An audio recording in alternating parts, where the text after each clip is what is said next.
اور قرب قیامت کیا ہوگا؟ ان کا نزول ہوگا۔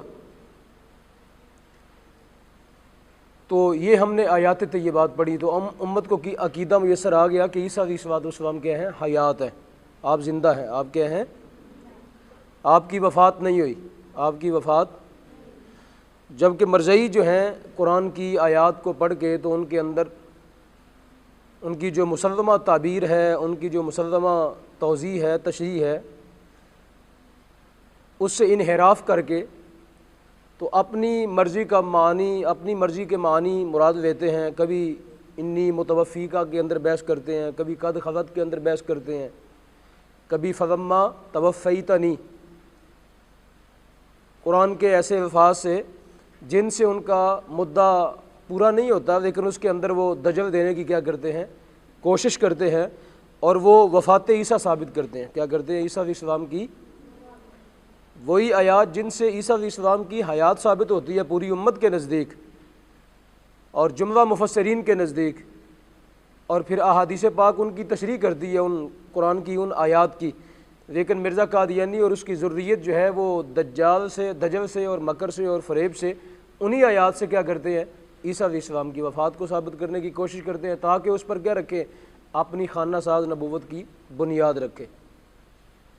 تو ہم نے وہ آیات طیبات پڑھ لیں، اب ہم جو ہے آج بیان کر رہے ہیں کس کو؟ احادیث مبارکہ کو، جن کے اندر بڑا واضح بغیر کسی شک و شبہ کے یہ بات جو ہے ان احادیث کے اندر موجود ہے کہ عیسیٰ علیہ السلام جو ہے وہ آسمان پہ اٹھا دیے گئے، اور وہ کیا ہوں گے؟ نازل ہوں گے۔ کیا ہوں گے؟ نازل ہوں گے۔ قرب قیامت وہ جو ہے نا ان کا نزول ہوگا۔ یہ قرآن، یہ حدیث پاک کے اندر بڑا واضح انداز کے اندر آیا، اور اس کی نشانیاں جو ہیں وہ متعدد احادیث کے اندر بیان کر دی گئیں، اور صحابہ کرام نے قرآن کی آیات سے ان احادیث کے ساتھ استدلال کیا۔ چونکہ نبی علیہ السلام کی حدیث کے بغیر تو قرآن سمجھ نہیں آتا، چونکہ نبی علیہ السلام کی حدیث کے بغیر قرآن سمجھے۔ یہ دیکھیں جو قرآن نے الفاظ استعمال کیے، کیا؟ واقیم الصلاۃ الصلاۃ وآتوا الزکوٰۃ الزکوٰۃ شہر رمضان الذی انزل فیہ القرآن۔ اس کے اندر جو قرآن نے آگے الصیام کا لفظ استعمال کیا، صوم کا، روزہ، حج کا لفظ استعمال کیا۔ اب یہ الفاظ جو ہیں جو آج آپ ان سے مراد لے رہے ہیں، یہ اپنی مراد خود بیان کر رہے ہیں، یا یہ نماز، روزہ، حج اور زکوٰۃ کی جو تعبیر شریعت میں حدیث کے اندر بتائی گئی وہ امت مراد لے رہی ہے؟ یقیناً وہی تعبیر مراد لی جا رہی ہے جو نبی علیہ السلام نے ان معنی کی کیا کر دی؟ تعبیر بیان فرما دی کہ نماز سے کیا مراد ہوگا، زکوٰۃ سے کیا مراد ہوگا، حج سے کیا مراد ہوگا، اور روزے سے کیا مراد ہوگا۔ ٹھیک ہے نا؟ ورنہ آپ کسی لفظ کا کوئی معنی اپنی طرف سے متعین نہیں کر سکتے جب تک کہ حدیث پاک نہ بتائے کہ روزے سے کیا مراد ہے، روزے کا وقت کتنا ہے، روزہ رکھنا کیسے ہے، روزہ کھولنا کیسے ہے، کب کھولنا ہے، کب بند کرنا ہے۔ یہ ساری باتیں جو ہے نا وہ کس نے بتائی؟ ہمیں حدیث پاک نے۔ تو گویا پتہ چلا کہ قرآن کی مراد متعین کرنے کے لیے ہمیں کس کا سہارا لینا پڑے گا؟ حدیث پاک کا۔ کس کا سہارا لینا پڑے گا؟ بات سمجھا کہ جو میں سمجھانا چاہ رہا ہوں کہ قرآن کے الفاظ اس وقت تک ان کی مراد متعین نہیں ہوگی جب تک کہ حدیث پاک ان کی مراد متعین نہیں کرے گی، جب تک رسول پاک اپنے عمل کے ساتھ ہمیں بتا نہیں دیں گے کہ نماز سے مراد یہ ہے، نماز سے مراد۔ ورنہ صلوات کے کئی معنی ہیں عربی زبان کے اندر، جو لفظ صلوات ہے اس کے کیا ہیں؟ اس کے کئی عربی لغت کے اندر معنی ہیں، صلوات کے کئی معنی ہیں۔ صلوات کا معنی دعا بھی ہے، ٹھیک ہے نا؟ صلوات کا معنی دعا بھی ہے، صلوات کے اور متعدد معنی ہیں۔ تو کیا نماز سے مراد صرف دعا ہے؟ نماز سے مراد صرف آپ دعا کرتے ہیں نماز کے وقت میں، یا آپ قیام، رکوع، سجدہ وغیرہ سب کام کرتے ہیں تو تب نماز بنتی ہے؟ تو بتائیے نماز کے یہ والے جو معنی، نماز کے یہ معنی قیام کرنا، رکوع کرنا، سجدہ کرنا، قرات کرنا، تشہد پڑھنا، اتحیات بیٹھنا، یہ سارے معنی کس نے بتائے؟ حدیث پاک نے، نبی علیہ السلام نے۔ کس نے بتائے؟ تو گویا پتہ چلا کہ قرآن کے الفاظ کے معنی رسول کریم نے اپنے عمل کے ساتھ کیا کر دیے؟ بیان کر دیے۔ تو اب یہ جو قرآن کی آیات ہیں جو پیچھے ہم نے پڑھی عیسیٰ علیہ السلام کے بارے میں، ان کے معنی بھی کون بتائیں گے؟ خود نبی پاک علیہ السلام بتائیں گے۔ ان کے معنی بھی کون بتائیں گے؟ مرزا قادیانی کے بتانے پر تو کوئی بندہ قرآن کے معنی متعین نہیں نہ کرے گا، کیونکہ قرآن کے شارح کون ہے؟ رسول کریم صلی اللہ علیہ وسلم۔ قرآن کی سب سے جو تگڑی تفسیر ہے، قرآن کی تفسیر قرآن کے ساتھ اور قرآن کی تفسیر نبی پاک علیہ السلام کی احادیث کے ساتھ۔ بات سمجھ آ گئی آپ کو؟ میں جو سمجھانا چاہ رہا ہوں آپ کو کہ قرآن اس وقت تک سمجھ نہیں آئے گا جب تک حدیث پاک کو ساتھ ملا کے دیکھا نہیں جائے گا۔ جب تک حدیث اس کی تشریح نہیں کر دی، قرآن اس وقت آپ کو سمجھے جی۔ یہ چونکہ قرآن پاک میں آیا، اللہ رب العالمین فرماتا ہے بسم اللہ الرحمن الرحیم وَأَنزَلْنَا إِلَيْكَ الذِّكْرَ لِتُبَيِّنَ لِلنَّاسِ، وَأَنزَلْنَا اور ہم نے نازل کیا، الیکا آپ کی طرف، الیکا رسول کریم کو مخاطب کیا جا رہا ہے۔ یہ آیت نمبر سورہ نحل کی آیت نمبر 44 آپ نے پہلے پیچھے لکھ لی ہے کہ رب العالمین فرماتے ہیں وَأَنزَلْنَا إِلَيْكَ الذِّكْرَ، ہم نے نازل کیا ذکر کو، یعنی ذکر بمانا قرآن کو آپ کی طرف نازل کیا، لِتُبَيِّنَ تاکہ آپ بیان کر دیں، لِلنَّاسِ لوگوں کے لیے، ما نزل الیہم جو ان کی طرف نازل کیا گیا۔ فرمایا نازل ہم نے کیا لیکن بیان آپ کریں گے۔ قرآن کو نازل ہم نے کیا لیکن بیان کیا کریں گے؟ بیان کی ذمہ داری آپ کی ہے۔ رسول کریم کو کہا جا رہا ہے کہ بیان آپ کریں گے، یعنی قرآن کے معنی، قرآن کی تفسیر یہ کون بیان کرے گا؟ فرمایا رسول کریم بیان کریں گے۔ جو نازل اللہ پاک نے قرآن کی صورت میں کیا، اس کا معنی بیان کون کرے گا؟ رسول کریم بیان کریں۔ ما نزل الیہم ولعلہم یتفکرون، تو اس آیہ کریمہ کے اندر بیان کیا گیا کہ بیان کرنے کی ذمہ داری جو ہے وہ کس کی ہے؟ نبی پاک صلی اللہ علیہ وسلم کی۔ اور رسول کریم علیہ السلام نے یہ بھی خبر دی ہے، سرکار دو جہاں نے اپنی حدیث کے اندر یہ خبر دی ہے، سرکار نے فرمایا یہ جو حدیث ہے یہ ابو داؤد شریف کے اندر، ابن ماجہ اور مشکات کے اندر یہ موجود ہے، یہ نوٹ کر لیں، آپ نے پڑھی ہے، جو بڑے بچے ہیں انہوں نے پڑھی ہے مشکات شریف جن نے پڑھی ہے۔ عن المقداد ابن معدی کرب قال قال رسول اللہ صلی اللہ علیہ وسلم، سرکار دو عالم فرماتے ہیں، نبی علیہ الصلوۃ والسلام فرماتے ہیں کہ ایک زمانہ آئے گا، اذا یوشک رجل شبعان اذا اریکتہ، فرمایا ایک زمانہ آئے گا کہ ایک بندہ اپنے تخت کے اوپر بیٹھا ہوگا، یعنی مراد ہے اپنے بیڈ کے اوپر جو ہے وہ ٹیک لگا کے ایسے بیٹھا ہوگا۔ سن رہے ہیں بھائی؟ سرکار نے فرمایا ایک زمانہ آئے گا کہ کوئی بندہ اپنے تخت کے اوپر ٹیک لگا کے، تکیہ لگا کے کیا ہوگا، یعنی مراد ہے بڑا اسودہ حال ہوگا، مراد ہے بڑا وہ امیر زیادہ ہوگا، کوئی کیا ہوگا؟ سرکار دو عالم نے فرما دیا، فرمایا وہ اپنے بیڈ پہ تکیہ لگا کے ایسے بیٹھا ہوگا اور کیا کہے گا؟ یقول، وہ کہے گا علیکم بہذا القرآن، کہے گا بس تم نے قرآن کی بات ماننی ہے۔ کیا کہے گا؟ بس تم نے قرآن کی بات ماننی ہے، بس تم نے کیا کرنی ہے؟ قرآن کی بات ماننی ہے۔ فما وجدتم فیہ من حلال فاحلوا، وہ کہے گا جو تم قرآن کے اندر جو چیزیں حلال تمہیں ملتی ہیں بس ان کو حلال جانو، بس ان کو کیا کرو؟ جو قرآن کی حلال کردہ چیزیں ہیں ان کو حلال جانو۔ وما وجدتم فیہ من حرام، اور جو قرآن کی حرام کردہ چیزیں ہیں وہ کیا کہے گا؟ فحرموا، ان کو کیا جانو؟ حرام جانو، ان کو کیا جانو؟ اللہ کے نبی علیہ السلام نے فرمایا وَإِنَّمَا حَرَّمَ رَسُولُ اللَّهِ كَمَا حَرَّمَ اللَّهِ، آپ نے فرمایا اللہ کے رسول نے بھی بہت سے چیزیں کیا کی ہیں؟ حرام کی ہیں۔ مراد کیا؟ صرف قرآن کے حلال کوئی حلال نہیں جاننا امت نے، اور قرآن کے حرام کو یہ حرام نہیں جاننا، بلکہ یہ والا اختیار اللہ پاک نے اپنے نبی کو بھی عطا کیا ہے۔ وہ بھی بہت سی چیزوں کو حلال بھی کرتے ہیں اور بہت سی چیزوں کو کیا کرتے ہیں؟ حرام قرار دیتے ہیں۔ بہت سی چیزوں کو نبی پاک علیہ السلام بھی کیا کرتے ہیں؟ حلال قرار دیتے ہیں، اور بہت سی چیزوں کو حرام قرار دیتے ہیں، بہت سی چیزوں کو حرام قرار دیتے ہیں۔ جس طرح یہ متع کی حرمت، متع، نکاح متع جو اہل تشیع حضرات بڑے شوق سے کرتے ہیں، اس کی حرمت کہاں سے ثابت ہے؟ رسول کریم علیہ السلام کے فرمان سے ثابت۔ نکاح متع رسول کریم علیہ السلام نے فرمایا میں اس کو حرام قرار دیتا ہوں۔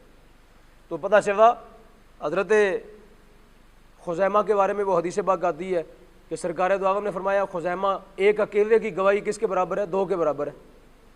ایک اکیلے کی گواہی کس کے برابر ہے؟ 2 شخصوں کے برابر ہے۔ تو سرکار دو عالم نے ان کے لیے کیا کیا؟ اپنا اختیار استعمال کیا۔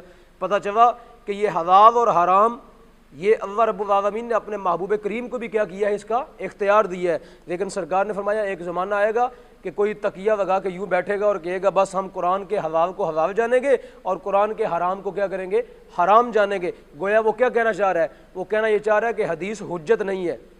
وہ کہنا کیا چاہ رہا ہے، حدیث، وہ کہتا ہے حدیث کو ہم نہیں مانتے۔ اسی سے فتنہ نکلا کس کا، انکار حدیث کا۔ فتنہ پھوٹا دنیا کے اندر کس کا، انکار حدیث کا۔ بہت سے لوگ حدیث کے منکر ہو گئے، جس طرح یہ پرویزی ایک فرقہ ہے وہ حدیث کا منکر ہے، یہ چکڑالوی ایک فرقہ ہے وہ کیا ہے، حدیث کا منکر ہے۔ یہ موجودہ ایک فتنہ جوید گامدی، یہ بھی بہت سی احادیث کا انکار کرتا ہے، اور مرزا قادیانی بھی۔ پیچھے آپ نے اس کے بارے میں پڑھا کہ یہ کہتا ہے جو ہمارے معیار پر، یعنی جو ہماری تائید میں ہوگی حدیث وہ ہم لیں گے، اور جو ہماری تائید میں نہیں ہوگی وہ ہم حدیث کیا کریں گے، ردی کی ٹوکری میں پڑھا نا پیچھے آپ نے، حوالہ نوٹ کروایا آپ کو۔ وہ کہتا ہے جو حدیث ہماری تائید کرے گی ہم اس کو قبول کر لیں گے، اور جو حدیث ہماری تائید نہیں کرے گی ہم کیا کریں گے، ردی کی ٹوکری کے اندر کیا کریں گے، اس کو پھینک دیں گے۔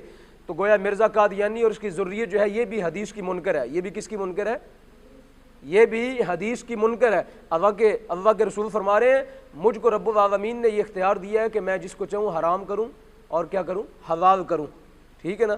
یہ اختیار سرکار دو عالم کو حلال اور حرام کا پروردگار نے عطا فرمایا، قرآن کے اندر بھی یہ چیز موجود ہے۔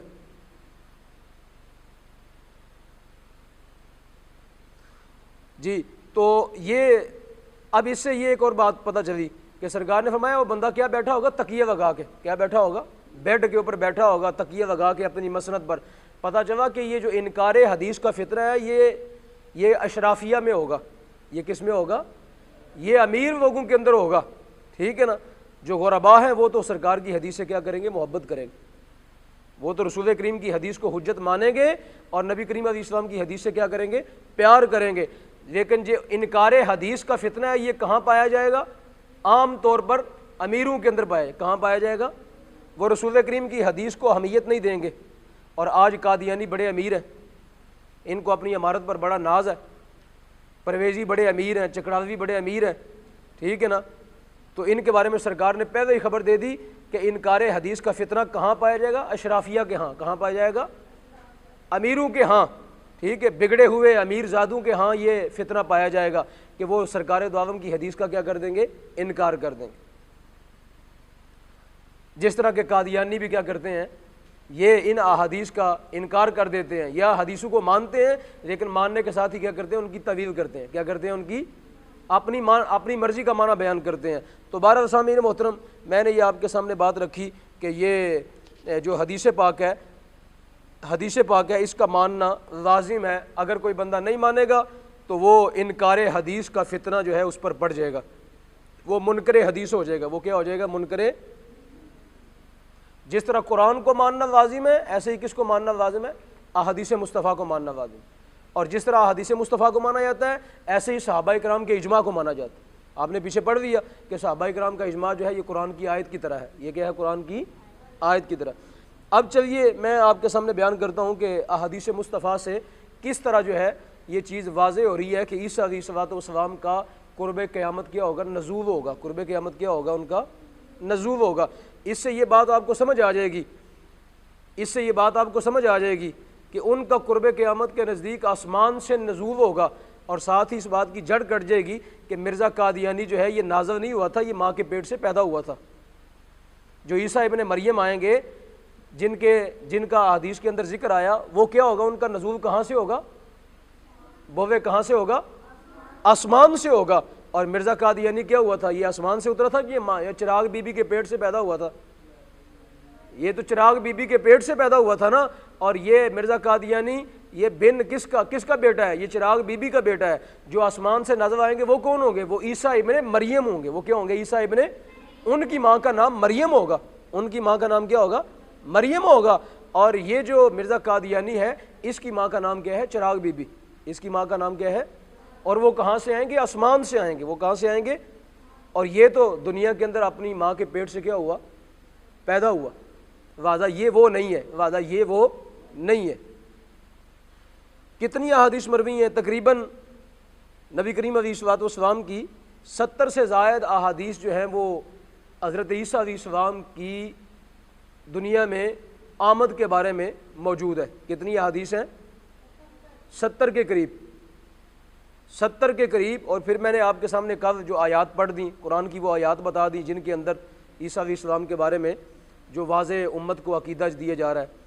اور یہ 30 سے زائد اصحاب رسول سے مروی ہیں، 30 سے زائد اصحاب رسول سے کیا ہیں؟ یہ احادیث مروی ہیں۔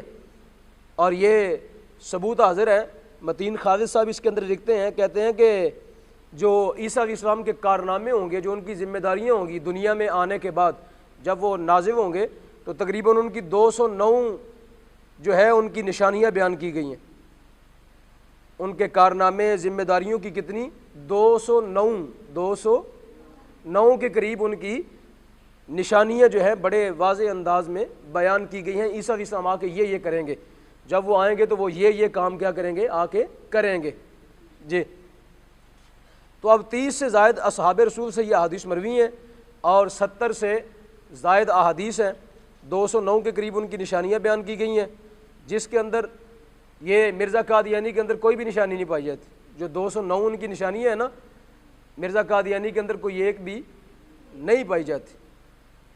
واضح پتہ چلا کہ یہ وہ مسیح موعود نہیں ہے جو اپنے آپ کو اس نے قادیانی ذریت کے اندر مشہور کر رکھا ہے کہ میں ہی وہ عیسیٰ ہوں جو آسمان سے اترنے والا ہے، کیا ہے؟ میں ہی وہ ہوں۔ یہ وہ نہیں ہے، یہ تو دجال اور کذاب ہے۔ یہ تو کیا ہے؟ دجال اور کذاب ہے۔ اور دوسری ایک بات یہاں پہ رک کے کر دوں، بنیادی بات، کہ قرآن و سنہ یہ کن کے واسطے سے ہم تک آئے ہیں؟ اصحاب رسول کے واسطے سے۔ اور قرآن کن کی وجہ سے ہم تک پہنچا ہے؟ قرآن کن کے ہاتھوں سے ہوتا ہوا ہم تک پہنچا ہے؟ صحابہ کرام نے اس کو جمع کیا، اور انہی کے ہاتھوں سے ہوتا ہوا قرآن کا امت تک پہنچا ہے۔ احادیث یہ کن سے ہوتی ہوئی امت تک پہنچی ہیں؟ اصحاب رسول سے۔ کن سے پہنچی ہیں؟ اصحاب رسول سے۔ تو پتہ چلا کہ قرآن کی وہ تشریح قبول کی جائے گی جو اصحاب رسول نے کی ہے۔ قادیانی کی تشریح جو ہے وہ قبول نہیں کی جائے گی۔ قرآن کے وہ معنی مراد لیے جائیں گے جو اصحاب رسول، چونکہ اصحاب رسول براہ راست نبی علیہ السلام سے پڑھے ہیں۔ اصحاب رسول براہ راست کہاں سے پڑھے ہیں؟ رسول کریم کے شاگرد ہیں، اور سرکار دو عالم نے قرآن کی تشریح بیان فرمائی، اور صحابہ کرام نے اس کو سنا، اور پھر صحابہ کرام نے امت تک پہنچایا۔ تو گویا قرآن کی وہ تعبیر قبول کی جائے گی، قرآن کی وہ تشریح قبول کی جائے گی جو کہاں سے آئی ہے ہمارے پاس؟ اصحاب رسول سے ہوتی ہوئی۔ کہاں سے آئی ہے ہمارے پاس؟ اصحاب رسول سے ہوتی ہوئی جو تشریح آئی ہے اس کو قبول کیا جائے گا، نہ کہ آج مرزا قادیانی قرآن کے جو معنی بگاڑ کے بیان کرے گا، اس کو امت قبول کرنے والی نہیں۔ اب چلیے جی، اب ہم شروع کرتے ہیں احادیث پاک، جن احادیث کے اندر رب العالمین کے پیارے حبیب علیہ السلام نے عیسیٰ علیہ السلام کے بارے میں یہ عقدہ حل فرما دیا کہ کیا وہ وفات پا چکے ہیں یا انہوں نے وفات نہیں پائی، کیا وہ قرب قیامت کے نزدیک وہ نازل ہوں گے کہ نہیں ہوں گے۔ تو ساری باتیں احادیث کے اندر کیا ہیں؟ موجود ہے۔ یہ میرے سامنے، میرے ہاتھ میں کیا ہے؟ یہ بخاری شریف ہے۔ یہ دیکھیں یہ کیا ہے؟ یہ قرآن کے بعد سب سے معتبر ترین کتاب، یہ بخاری شریف ہے۔ اس کی جلد اول ہے، اور کتاب ہے کون سی؟ کتاب الانبیاء۔ کون سی ہے جی؟ کتاب الانبیاء۔ یہ ذرا دیکھیں، اس کو نوٹ کریں، جو کسی تشکیک کا شکار ہیں وہ یہ حدیث میں نے ہائی لائٹ کی ہوئی ہے، اس کو کیا کر رہے ہیں ذرا دیکھیں توجہ کے ساتھ۔ یہ دیکھیں، یہ آپ کو نظر آ رہی ہے جس کے اوپر وہ لائنیں لگی ہوئی ہیں، نظر آ رہی ہے کہ نہیں آ رہی؟ یہ حدیث پاک کہاں پہ موجود ہے؟ بخاری شریف کتاب الانبیاء کے اندر۔ بخاری شریف کتاب الانبیاء کے اندر یہ حدیث پاک موجود ہے۔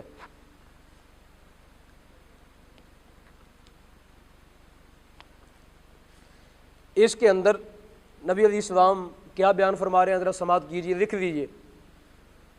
یہ حضرت ابو ہریرہ رضی اللہ تعالی عنہ سے یہ حدیث مروی ہے، جن کے بارے میں مرزا قادیانی گستاخی کرتا ہے، آپ نے پیچھے پڑھ لی ہے نا، وہ کہتا ہے یہ درایت میں اچھے نہیں تھے، یہ غبی تھے، جن کے بارے میں